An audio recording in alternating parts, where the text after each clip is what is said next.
Chapter 14. The Brain. A broadcasting and receiving station for thought. The 12th step toward riches. It was while I was working with the late Dr. Alexander Graham Bell and Dr. Elmer R. Gates that I first proposed the idea that every human brain is both a broadcasting and receiving station for the vibration of thought. In some way similar to the principle behind the operation of a radio receiver, every human brain is capable of picking up vibrations of thought that are being released by other brains. These are received as hunches and flashes of intuition. As was explained in previous chapters, it is your creative imagination that is the receiving set of your brain, which receives thoughts from your subconscious and, under certain circumstances, receives thoughts released by the brains of others. Your creative imagination is the interconnection between your conscious or reasoning mind and the four sources from which you receive thought stimuli. 1. Consciously from other people. 2. Your subconscious. 3. Subconsciously from other people. And 4. Infinite intelligence. When stimulated or stepped up to a high rate of vibration, the mind becomes more receptive to thoughts that reach it from outside sources. This stepping up process takes place through either the positive emotions or the negative emotions. Through the emotions, the vibrations of thought may be increased. The brain that has been stimulated by emotions functions at a much more rapid rate than it does when that emotion is quieted or absent. The result is the increase of thought to such a pitch that the creative imagination becomes highly receptive to ideas. On the other hand, when the brain is functioning at a rapid rate, it also gives to your own thoughts the emotional feeling that is essential before those thoughts will be picked up and acted upon by your subconscious mind. The subconscious mind is the sending station of the brain, through which vibrations of thought are broadcast. Autosuggestion is the medium by which you may put into operation your sending station. The creative imagination is the receiving set through which the energies of thought are picked up. Editor's comments. The following combines the above concept with the related materials from previous chapters to provide a step-by-step recap of Napoleon Hill's view of the process. 1. The brain is simultaneously both a broadcaster and a receiver. 2. Emotion affects both your ability to send and your ability to receive. When under the effect of strong emotion, the more powerfully you can send thoughts. When under the effect of strong emotion, the more receptive you are to receiving thoughts. 3. When you send thoughts, to where do you send them? You send them to your subconscious by using autosuggestion. 4. When you receive thoughts, where do they come from? They come from your subconscious and you receive them through your creative imagination. 5. Your subconscious mind has two aspects. Your subconscious is a storehouse of information as explained in the previous chapter. Your subconscious is your connection to infinite intelligence. 6. Infinite intelligence is the medium through which you receive thoughts from other brains. Infinite intelligence is Hill's term for describing the following basic law of physics. Because everything in the universe is made of time, space, energy, or matter, and because matter is just energy in a different form, then everything is actually different parts of the same thing. This means that your subconscious mind, energy, has a common base with every other subconscious mind, energy. 7. Thoughts from other brains come to you as follows. When you are under the effect of a strong emotion and your receiver is especially receptive, sometimes its pull is so strong that it attracts a thought from the subconscious mind of another brain. It is able to do this because infinite intelligence interconnects your subconscious with the subconscious of the other brain. 8. These thoughts from other brains are what we refer to as intuition, hunches, déjà vu, and foreknowledge. Although Hill's explanation depends on the action of an intangible force that cannot be isolated and dissected in a laboratory, neither medical science nor psychology can offer a better explanation for those thoughts that depend on knowledge or information that we do not have. This is the end of the editor's comments. The greatest forces are intangible. In the past, we've depended too much on our physical senses and have limited our knowledge to physical things that we could see, touch, weigh, and measure. I believe we have entered the most marvelous of all ages, an age that will teach us more about the intangible forces of the world about us. Perhaps we shall learn that there is an other self that is more powerful than the physical self we see when we look in a mirror. Many people do not take seriously such intangibles, the things that they cannot perceive through any of their five senses. However, to belittle the idea of forces that are intangible or cannot be explained is to ignore the fact that all of us, every day, are controlled by forces that are unseen and intangible. The whole of mankind has not the power to cope with nor to control the intangible force wrapped up in the rolling waves of the oceans. We still do not fully understand the intangible force of gravity, which keeps this little Earth suspended in space and keeps us from falling from it, much less have the power to control that force. We are entirely subservient to the intangible force that comes with a thunderstorm, and we are just as helpless in the presence of the intangible force of electricity. We do not understand the intangible force and intelligence wrapped up in the soil of the earth, the force that provides us with every morsel of food we eat, every article of clothing we wear, and every dollar we carry in our pockets. Last but not least, with all of our culture and education, we still understand little or nothing of the greatest of all the intangibles, thought. However, we have begun to learn a good deal about the intricate workings of the physical brain, and the results are stunning. We know that the central switchboard of the human brain, the number of lines that connect the brain cells to each other, is written as the figure 1, followed by 15 million zeros. Dr. C. Judson Herrick of the University of Chicago says, "The figure is so stupendous that astronomical figures, dealing with hundreds of millions of light years, become insignificant by comparison. It has been determined that there are from 10 billion to 14 billion nerve cells in the human cerebral cortex, and we know that these are arranged in definite patterns. These arrangements are not haphazard. They are orderly. It is inconceivable to me that such a network of intricate machinery should be in existence for the sole purpose of carrying on the physical functions connected with the growth and maintenance of the physical body. Is it not likely that the same system, which gives billions of brain cells the media for communication, one with another, also provides the means of communication with other intangible forces?" Editor's comments. In the time since Hill wrote the above comments, we have learned a great deal more about the physical brain and how it operates. We understand much about the chemistry of the brain. We can measure the energies it releases. We know which areas control the various functions of the body and which areas affect memory, emotions, reasoning, and many other subtleties related to the thinking process. Through surgery, medication, and other techniques, we know how to prevent the brain from having certain kinds of thoughts. And we know how to encourage the brain to produce certain other kinds of thoughts when we want it to. For instance, a specific area can be stimulated, and you will have pleasurable thoughts. But we cannot yet control what those pleasurable thoughts will be, and we have no idea what the bits and pieces of information are that go into your pleasurable thoughts. With all of our advanced knowledge about the physical brain, we still don't know how to make it have a specific thought or idea, especially not an original thought or a creative idea.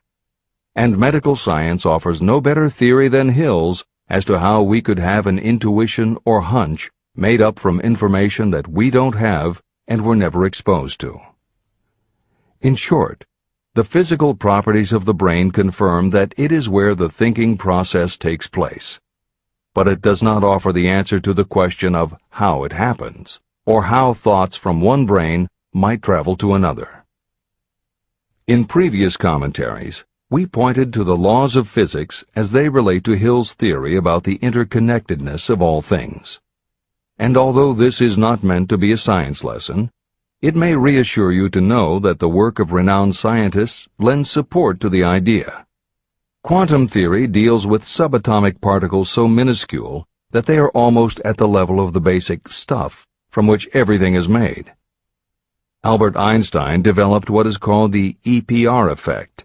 Einstein, Podolsky, and Rosen, and Irish physicist John Stuart Bell proposed Bell's theorem, both of which pertain to the concept that when two linked subatomic particles are separated from each other, when a change is made to particle A, the same change will instantly happen in particle B, even though the two are distant from each other.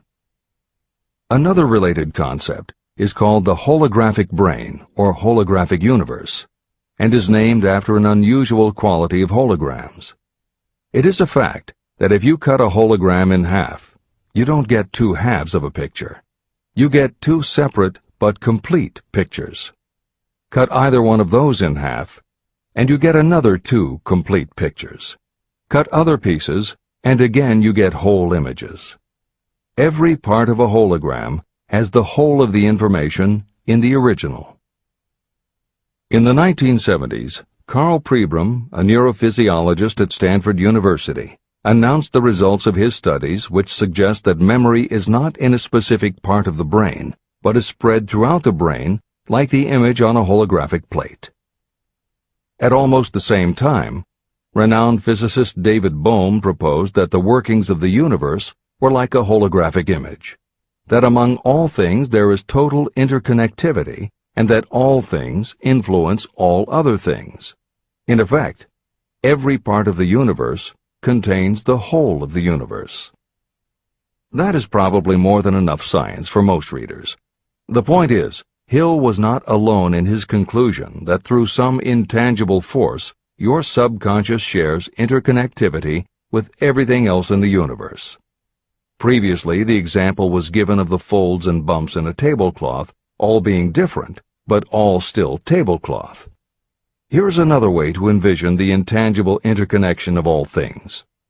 Suppose you were to drill 5 holes in a wall, and have someone outside the room put their fingers and thumb through the holes and wiggle them. If you then bring into your room someone who only believes in tangible things that he or she can see, that person will see 5 separate objects that can move independently of each other. You may tell the person that behind the wall the objects are connected and all part of the same hand, but because they cannot see the connection and disbelieve anything they don't understand, the person will not be convinced. Neither modern medicine, nor psychiatry, nor technology can yet conclusively show us behind the wall. But the fact remains, we have all had a hunch about somebody, and it turns out to be right. A premonition that something will happen, and it does. Or a feeling that something isn't right with someone who is not there with you, and it turns out to be true. How does this information come to us? As mentioned previously, psychologist Carl Jung called the intangible connection the collective unconscious, also called universal subconscious. Others call it the totally unified theory, the great first cause, the universal mind, or spirit, and some see it as another way of describing God. Napoleon Hill calls it infinite intelligence and offers a common-sense explanation that allows you to work with a phenomenon, even if it is not completely understood. And that, after all, is what Hill was aiming for, to give you a way to access intangible forces that will help you turn your desire into reality. This is the end of the editor's comments.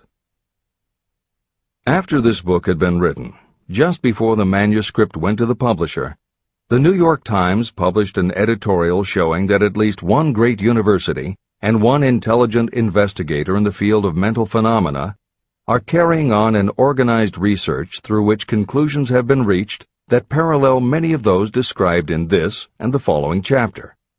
The editorial briefly analyzed the work carried on by Dr. J.B. Rhine and his associates at Duke University. From the New York Times. What is telepathy? A month ago, we cited on this page some of the remarkable results achieved by Professor Rhine and his associates in Duke University from more than 100,000 tests to determine the existence of telepathy and clairvoyance. These results were summarized in the first two articles in Harper's Magazine. In the second, which has now appeared, the author, E.H. Wright, attempts to summarize what has been learned, or what it seems reasonable to infer, regarding the exact nature of these extrasensory modes of perception.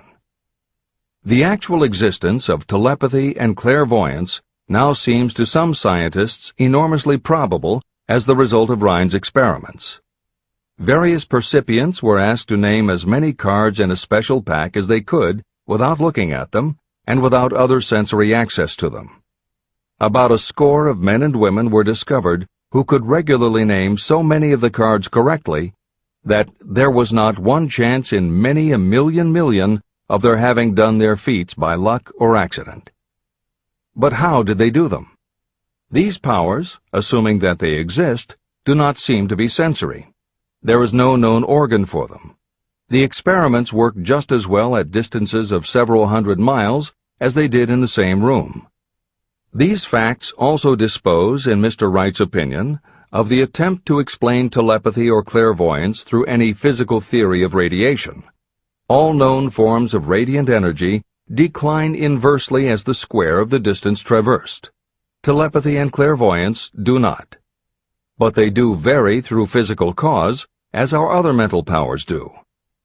Contrary to widespread opinion, they do not improve when the percipient is asleep or half asleep, but on the contrary, when he is most wide awake and alert.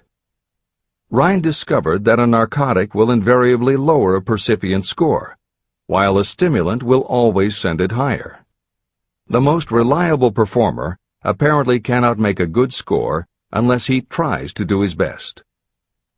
One conclusion that Wright draws with some confidence is that telepathy and clairvoyance are really one and the same gift. That is, the faculty that sees a card face down on a table seems to be exactly the same one that reads a thought residing only in another mind. There are several grounds for believing this. So far, the two gifts have been found in every person who has either of them. If you have the abilities, both seem to be of equal strength. Screens, walls, distances have no effect at all on either.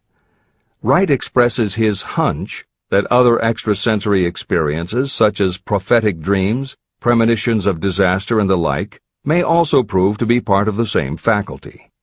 The reader is not asked to accept any of these conclusions, but the evidence that Rhine has piled up must remain impressive. In 1927, Dr. J.B. Rhine and his wife, Dr. Louisa E. Rhine, joined Professor William McDougall, chairman of the psychology department at Duke University, to create a lab that would apply strict scientific procedures to the study of psychic phenomena. They developed scientific methodologies and procedures to study, identify, and test individuals who demonstrated unusual abilities. It was Dr. Rhine who coined the term extrasensory perception, ESP, and he adopted the word parapsychology to describe their studies. It is fair to say that the research done at the Rhine Lab is some of the most advanced work on the entire subject. In 1962, they created the Foundation for Research into the Nature of Man in order to continue their studies independent of the university and to publish related works. In 1995, the name was changed to the Rhine Research Institute. This is the end of the editor's comments. How to join minds in teamwork.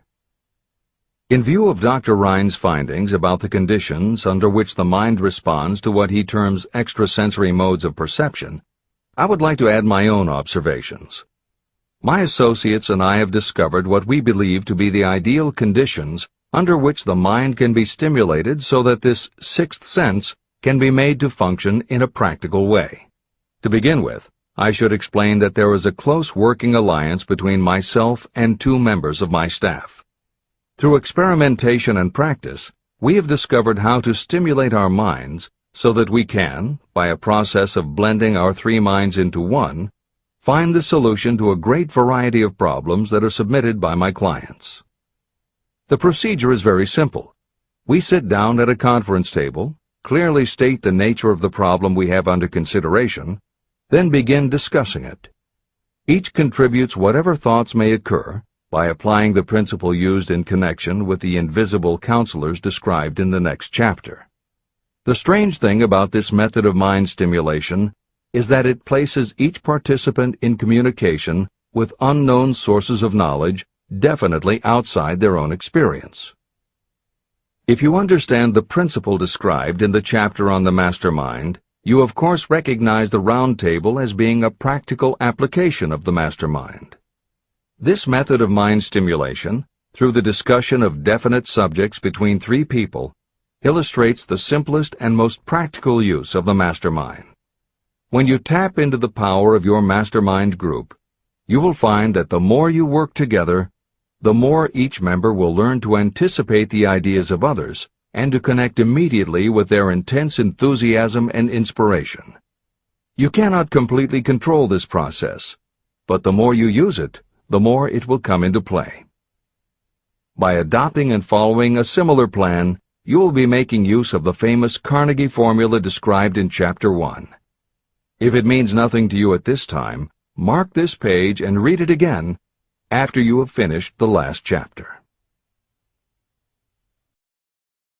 Great achievement is usually born of great sacrifice and is never the result of selfishness.